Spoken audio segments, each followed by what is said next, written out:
اللہم صلی وسلم دائما ابدا علی حبیبک خیر الخلق کلہم۔ دودھ پلانے والی خواتین۔ پیدائش کے بعد چند یوم تو والدہ محترمہ سیدہ آمنہ نے دودھ پلایا، پھر آپ کے چچا ابو لہب کی آزاد کردہ کنیز سیدہ صوبیہ نے رضی اللہ عنہا مزید چند یوم اپنا دودھ پلایا، پھر کچھ دن بعد قبیلہ بنو سعد کی شریف خاتون سیدہ حلیمہ سعدیہ رضی اللہ عنہا نے مستقل پرورش کے لیے اپنے قبیلے بنو سعد لے آئیں۔ جیسا کہ اس زمانے میں بچوں کی پرورش کا یہ رواج تھا، تاریخی روایات میں مذکور ہے کہ انہی دنوں فرشتے آپ کو گہوارے میں بہلایا کرتے تھے صلی اللہ علیہ وسلم۔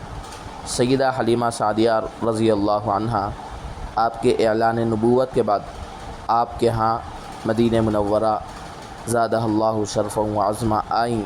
آپ صلی اللہ علیہ وسلم نے ان کا اکرام فرمایا، اپنی چادر مبارک بچھائی اور عزت کا معاملہ کیا۔